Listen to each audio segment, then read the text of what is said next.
그러면 이제부터는 실기에 대해서 좀 구체적으로 말씀을 드리겠습니다. 중간 명암 나누는 과정에 대한 이야기인데요.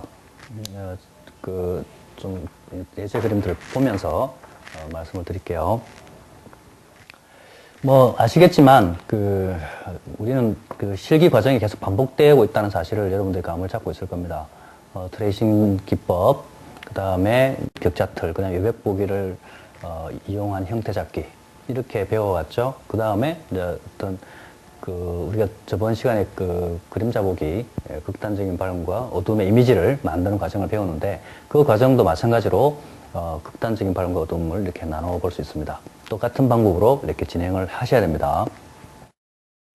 보면 이제 트레이싱지 위에서 밝음과 어둠으로 구분하는 걸 하게 되죠. 이렇게 자료를 보면서 참조를 하시게 됩니다. 참조를 하면 되겠죠. 트레이싱지 위에 자료를 보면서 일단 나누었습니다. 이 과정은 미술적 가공이라고 말씀드렸고 어떤 나타날 결과에 대해서 미리 예측해보는 시스템이다. 그래서 충분히 트레이싱지 위에 해봐야 합니다. 조금 손재주가 있거나 눈썰미가 빠르다고 해서 이런 과정을 무시하게 되면 금방 흐트러집니다. 이 기본기 과정은 워낙 빨리 배우고 있는 것이고 그 다음에 아주 충분히 몸에서 익숙해져 있지 않기 때문에 어떤 방식 한 개를 이렇게 놓치게 되면 전체가 무너질 수 있는 이런 현상들이 발생하죠. 이 기본기 과정 한 개 한 개는 모든 게 이미 검증이 된 방식입니다. 그러니까 여러분들이 이것을 다른 방법을 응용을 해보거나 이럴 필요는 별로 없어요. 기본기는 기본 그대로 받아들여주면 됩니다. 응용 단계는 다음 단계에 나옵니다. 그러니까 중급 과정이라든가 아니면 수채화 과정에 충분히 응용할 수 있죠. 그것을 응용하기 위한 하나의 기본 단계로서 이 기초 과정을 하는 것이지 이 자체가 목적은 아닙니다. 그렇지 않겠습니까? 기본기를 익히는 것이 기본기의 목적은 아닙니다. 기본기를 익히는 것은 내가 어떤 것을 표현하기 위한 방편에 불과한 거죠. 그런데 그 방편을 제대로 이해하지 못하면 내가 표현에 있어서 결국 문제가 발생할 수밖에 없다는 이야기인데 자꾸 이런 식의 어떤 기본기에 대한 중요성이라든가 잔소리를 하는 이유는 대부분 그림을 못 그리는 사람들, 잘 하지 못하는 사람들이 기본기 문제가 있다는 얘기입니다. 어떤 분들은 미대를 나와서 그림을 이렇게 저한테 배우러 오는 분도 있는데 이런 얘기를 합니다. 저는 뭐 채색이나 이런 건 상당히 잘하는데 기본기가 안 된다 이런 얘기를 하죠. 심지어는 어떤 사람은 그런 얘기를 하죠. 자기가 뭔가를 잘 표현할 수 있는데 표현이 잘 안 됩니다. 엔다는 표현을 해봤는데 그러면 그 이유가 무슨 내가 색을 잘못 쓰거나 아니면 형태를 이런 문제에 있다고 자꾸 생각을 하지만 사실 들어가 보면 기본기입니다. 형태를 못 잡거나 명암을 제대로 내지 못하거나 가장 기본적인 구도를 잡지 못하는 이런 데서 오는 거 아니겠습니까? 우리가 운동선수들 같은 경우는 슬럼프에 빠지거나 뭐가 잘 안 되면 타격 자세를 교정한다 이런 부분도 있지만 가장 중요한 건 체력이 떨어졌을 때 가장 큰 슬럼프에 빠지게 되죠. 그런 건 보지 않고 무슨 어떤 기법적인 요소, 기술적인 요소만 바라보는 것은 좀 잘못된 사고방식이라고 할 수 있습니다. 아무튼 그래서 트레이싱지 위에다가 어둠을 형태를 만든 다음에 어둠을 칠하고요. 충분히 결과가 나올 때까지 계속 해봅니다. 지워도 보고 이렇게 수정도 해보는 거죠. 그죠? 이런 식으로. 자, 이 부분을 좀 자세히 봐야 되는데 극단적인 밝고 어둠에서 중간 명암을 좀 잘 찾아내는 그런 방법들은 일단은 우리가 자료에 좀 충실해야 됩니다. 그러니까 자료가 가지고 있는 어떤 특성들을 정확하게 파악하지 않으면 이것이 어떻게 이루어지는지를 잘 모르겠죠. 그래서 우리가 어떤 대상을 그릴 때 없는 대상을 그리는 건 아니잖아요. 보고 그리게 되잖아요. 우리가 시험으로 친다면 마치 답안지를 펼쳐놓고 하는 것과 비슷합니다. 어떤 답은 대상한테 있죠. 정확한 그 대상을 얼마나 잘 관찰하고 그 대상으로부터 얼마나 많은 정보, 얼마나 많은 답을 얻어내냐에 따라서 결과는 분명히 달라질 거로 생각을 합니다. 그래서 중간 명암은 우리가 중간 명암 이렇게 말을 하긴 합니다만 원래 그 대상이 다 가지고 있는 거죠. 그렇죠? 대상이 정확하게 그 질서를 가지고 있습니다. 그 질서를 우리가 찾는 거죠. 정확하게 얘기하면. 그래서 이 자료를 벗어나서 다른 방법을 생각한다든가 자료를 벗어나 어떤 생각을 하지 말고 그 자료에서 어떻게 하면 정확한 어떤 밝고 어둠을 나누고 거기서 중간에 명암의 질서를 찾아낼 것인가 이것을 좀 관심을 가진다면 좀 더 낫겠습니다. 특히나 우리가 중간 명암을 표현하는 것은 목적이 간단하다 그랬죠. 좀 더 그 물체를 부드럽고 입체감 있게 만들기 위함이고, 좀 더 세부적인 형태를 찾기 위함입니다. 이런 원칙들을 꼭 기억을 하시기 바라고요. 실제 자료에는 많은 명암이 있습니다. 명도 단계가 있죠.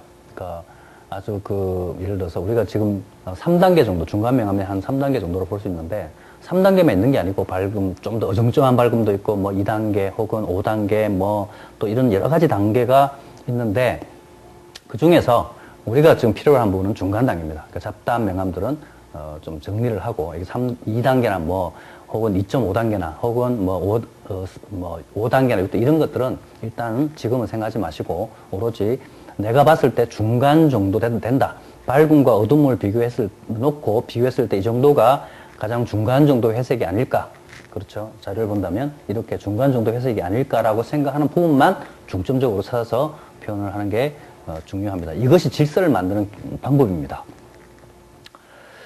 그 다음에 또 하나는 모든 물체에는 중간 명암이 있습니다. 중간 명암이 없는 물체는 없습니다. 우리가 밝고 어둠으로 나눌 수 있다면 그 안에 중간 명암이 반드시 있어야 됩니다. 극단적인 밝고 극단적인 어둠이라고 하는 건 제가 처음부터 말씀드렸지만 이상적인 세계라고 말씀드렸고 관념적인 세계입니다. 실제는 존재하지 않을 수도 있습니다. 어떤 의미에서 본다면. 우리가 그것을 그렇게 약속을 한 것 뿐이죠. 그래서 사물이 입체감이 느껴진다는 것은 우리가 이 3차원 공간에 살아가는 데서 반드시 필요한 거고, 그래서 이 3차원에 존재하는 모든 사물들은 중간 명암이 있다고 보면 되죠. 덩치가 큰 사물들은 큰 것이 있을 것이고 작은 것이 있을 것입니다. 당연하죠. 단지 이 그림자 부분은 물체가 아니죠. 그림자는. 그 다음에 여백하고 경계선 부분도 중간 명암을 넣지 않도록 그렇게 하십시오. 그거는 앞에서 얘기를 했습니다. 그 다음에 중간 명암은 밝음과 어둠의 경계선과 그다음 모양을 따라서 당연히 만들어집니다. 단순한 물체 같은 경우는 흑백의 경계선과 중간 명암이 거의 이제 같죠. 아주 단순하다는 것은 밝음과 어둠의 경계선이 곧 물체의 모양이라는 얘기입니다. 그런데 좀 복잡한 것은 그러니까 중간 명암이 좀 복잡해집니다. 이렇게 이쪽도 생기고 저쪽도 생기고 물체가 복잡하다는 것은 그만큼 명도가 많아진다는 얘기고요. 그렇죠? 명도가 거꾸로 많아진다는 얘기는 그만큼 사물이 복잡하다. 이런 이야기죠. 우리가 이 복잡한 것을 극단적인 기준을 잡기 위해서 극단적인 밝음과 어둠으로 이렇게 탁 단순화시켜낸 거죠. 그 다음에 이 중간 명암 같은 경우는 독립적으로 존재하는 경우도 있습니다. 주로 이제 밝음 쪽에서 있겠는데요.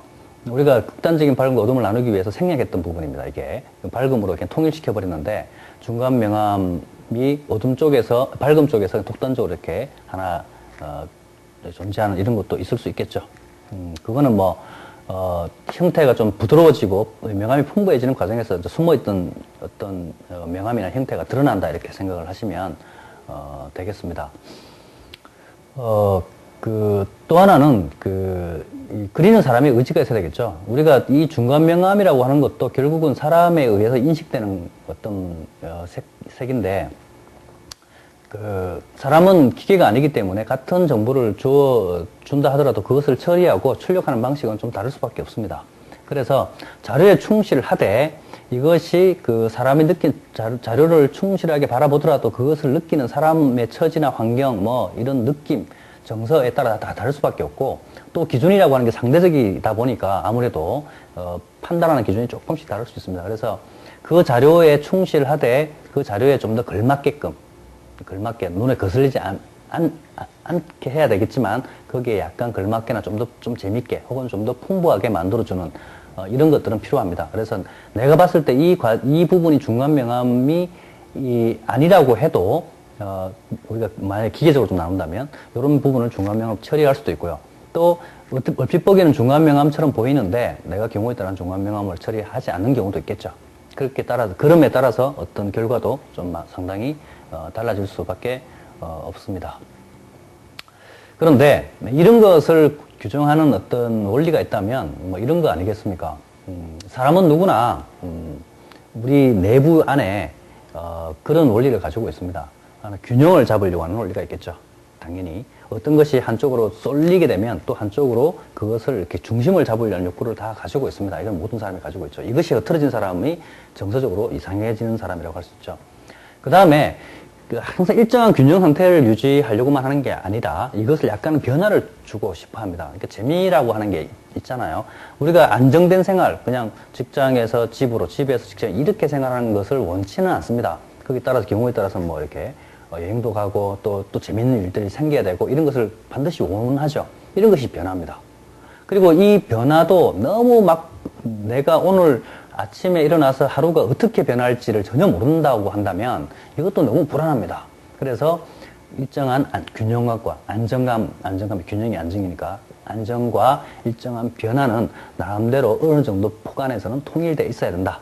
다른 말로 한다면 통일, 변화, 균형의 원리. 이것은 각 사람이 가지는 약간의 차이일 수 있습니다. 어떤 사람은 약간 균형을 좀 더 중요시 여기는 사람도 있고요. 어떤 사람들은 좀 변화를 조금 더 치는 사람도 있습니다. 또 어떤 사람들은 어떤 통일적인 요소를 더 많이 관심을 가지는 사람도 있죠. 사람마다 틀리지 않겠습니까? 이런 것들이 약간의 그렇지만 전체적으로 본다면 통일, 변화, 균형이라는 원리에 맞추어서 내가 보기에 이런 부분이 조금 강한 것 같다. 내가 보기에 이건 좀 부족한 것 같다. 근데 이건 너무 좀 단순하지 않을까?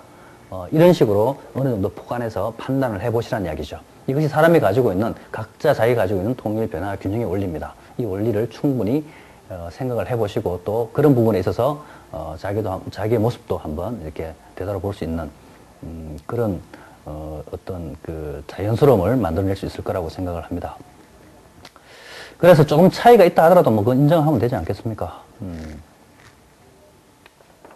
그래서 지금 이건 드레싱지에서 이제 화지로 옮겨가는 과정입니다. 화지에서 그대로 격자 틀과 여백보기 원리를 이용해서 형태를 이렇게 잡아가게 되죠. 물론 중간 명암도 약간 표현이 되어 있습니다. 밝고 어둠을 나눈 경우에는 좀 선을 진하게 들어가도 색깔을 칠하게 되면 그 선이 사라지게 되지만 중간색 같은 경우는 중간 명암 같은 게 너무 진하게 끄면 선이 보이는 경우가 생길 수 있기 때문에 중간 명암은 조금 밝게 처리를 하시는 게 요령이라고 할 수 있죠. 자, 그런 다음에 색깔을 칠합니다. 형태를 좀 보완한 상태에서 안쪽을 칠해 들어가죠. 가는 과정에서 격자도 좀 지우게 되고요. 그래서 중심 부분부터 해서 이렇게 확산시켜서 전체를 진행하게 되면 일단 먼저 하는 순서가 동일하죠. 중간명을 바로 그리는 게 아니고 밝고 어둠을 나누는 상태로 들어가서 그 다음에 그 위에다가 중간명을 이렇게 표현하는 이런 과정을 진행을 해가면 되겠습니다. 그래서 계속 그 과정을 진행을 하게 되면 이렇게 배경도 이렇게 중간색으로 처리를 했고요. 옷 부분이나 이런 부분도 했죠. 처음 극단적인 밝음과 어둠에 비하면 상당히 부드러워졌습니다. 이 단계 위에서 예를 들어서 좀 더 세부적인 명암을 나눠 가게 되겠죠. 오늘 우리가 이 과정에서 배우는 것은 요까지를 배우는 거고 그 다음에는 실제 여러분들이 자신의 얼굴을 가지고 자화상을 그릴 때는 이 단계 위에서 실제 자료를 보고 좀 더 세밀하게 명도 단계를 표현해 볼 수 있습니다. 형태와 명암을 표현해 할 수 있다는 얘기죠. 뭐 색을 칠하는 이런 과정들이야 이런 부분들은 앞에서 다 배웠던 부분이니까 그대로 진행을 하시면 되겠습니다. 다음은 회색판 기법에 대해서 설명을 드릴 텐데요. 이 회색판 기법은 반드시 꼭 해야 되는 것은 아닙니다. 사람에 따라서 이 과정은 무시하고 그냥 색을 칠해가면서 어떤 것을 표현하는 사람도 상당히 많이 있고요. 또 이 회색판을 또 잘 활용하는 사람도 있습니다. 실제 작품 활동에 있어서도 우리가 예를 들어서 예를 들어서 막 이렇게 야경을 그린다고 치면 처음부터 흰 캔버스 위에 바로 이렇게 어둠을 칠해가기보다는 거꾸로 아예 검정을 칠해놓고 밝음을 드러내서 그린다면 좀 더 편리하게 할 수 있겠죠. 그리고 만약에 우리가 아주 녹색의 어떤 들판을 그린다고 생각하면 흰색 캔버스 위에다가 녹색을 얹어서 이렇게 그려가는 과정보다는 전체를 녹색으로 칠해놓고 나서 그 위에서 좀 더하기 빼기, 더 진한 부분 더 진하게, 또 밝은 부분 이런 것이 전체적인 색조를 만들어주기도 하고 분위기와 색조 이런 것들을 만들어주는 데 상당히 유용하게 사용을 합니다. 다시 말해서 우리가 중간 명암이라고 하는 것을 찾는다면 명암은 어차피 모든 명암은 극단적인 밝음과 극단적인 어둠에서부터 시작해서 기준으로서 한번 기준이 잡혔다면 중간 명암이 결국 다양한 색의 중심이 됩니다. 그 색으로부터 더 세부적인 명암이 나온다는 얘기죠. 그러니까 하나의 기준이 되는 색이기 때문에 중간 명암을 아예 처음부터 칠해놓고, 그렇죠? 밝음은 지워가고 어둠은 칠해가게 되면 훨씬 더 효율성이 있지 않겠습니까? 크게 보면 더 빠르고 전체적인 색감을 내는데도 더 유리하게 됩니다.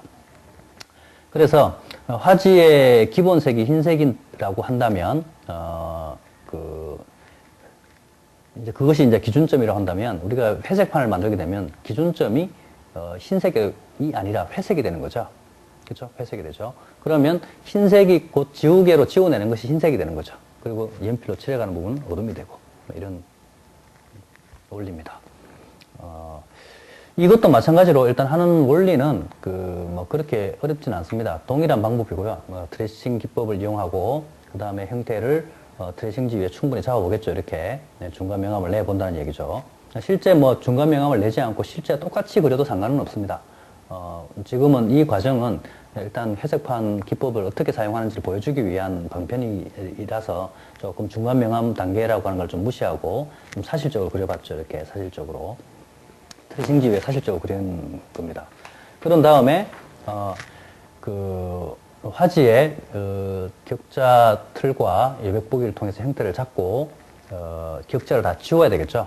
그렇죠? 격자가 나타나면 안 되니까 격자를 깨끗하게 지우고 형태를 좀 보정한 다음에 그 위에 연필로 회색을 만들어 봅니다. 물론 이 회색을 칠할 때는 실제 정확히 중간색이다 이렇게 얘기할 수는 없습니다. 사람마다 좀 틀릴 수 있고요.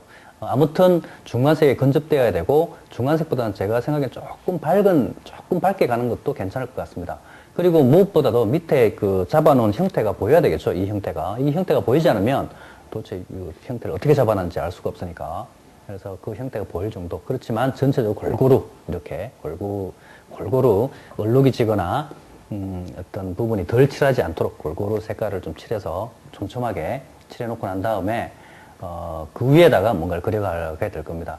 어떤 사람들은 이렇게 놓고 무슨 휴지라든가 손으로 뭘 문질러서 아주 깨끗하게 하는 경우도 있는데, 물론 그것도 하나의 기법이긴 합니다. 휴지로 문질러서 자체를 부드럽게 만들어 놓고 해가는 기법이긴 한데, 그 기법은 일단 사용을 하지 않는 게 좋을 것 같습니다. 나중에 또 응용되는 기법이라서 그 기법이 마치 전부처럼 되는 경우도 있고요. 그래서 연필을 휴지로 문질러 놓은 상태에서 연필로 끊는 거는 질감의 차이가 좀 생길 수 있습니다. 느낌의 차이도 좀 생기고. 그래서 가급적이면 그냥 연필로 촘촘하게 여러 번 겹쳐서 그렇게 회색판을 만드시기를 바랍니다.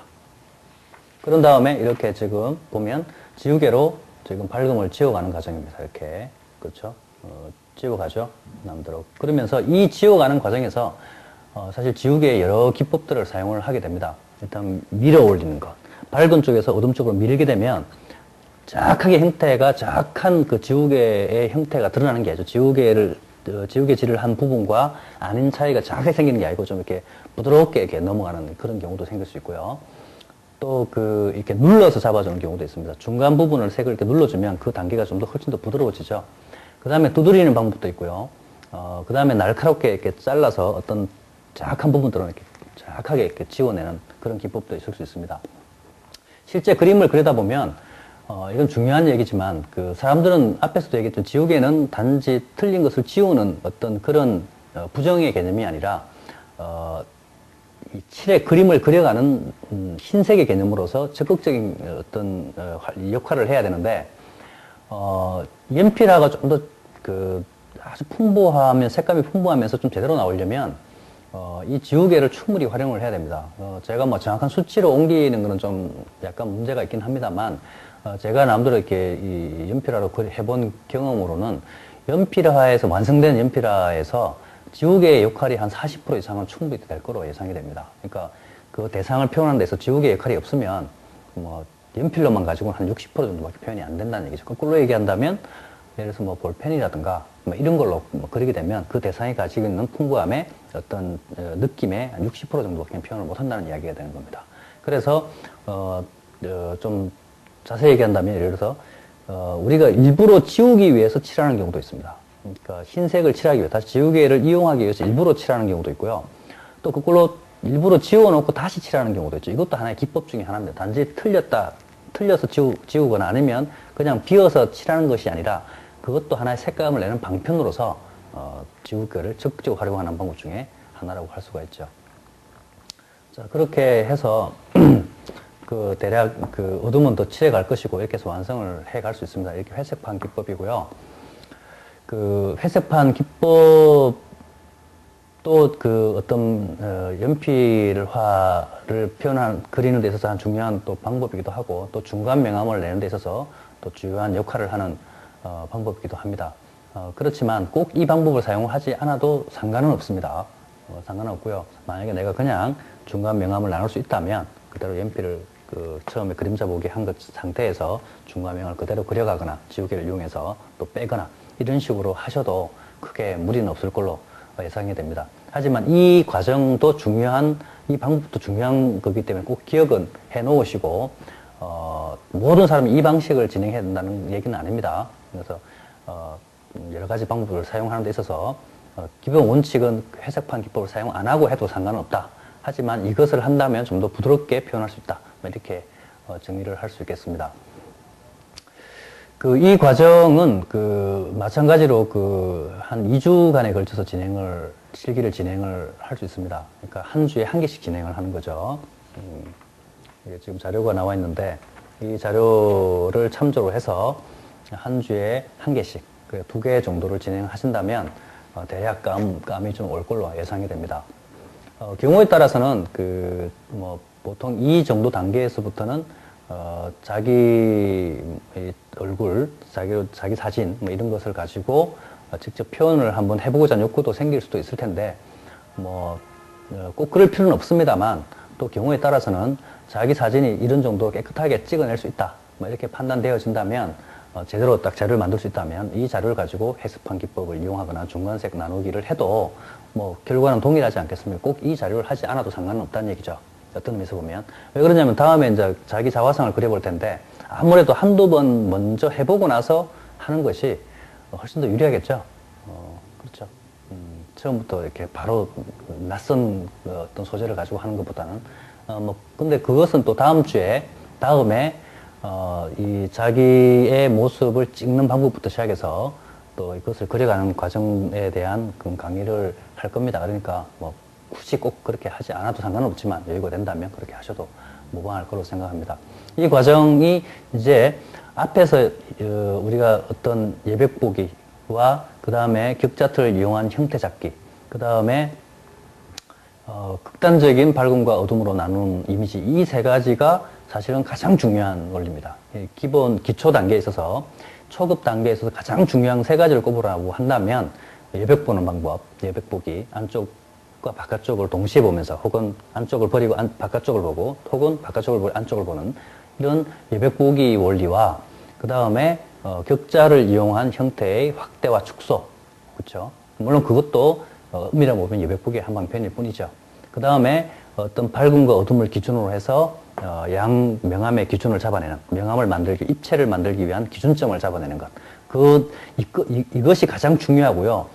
이 중간 단계 나누는 것은 응용입니다.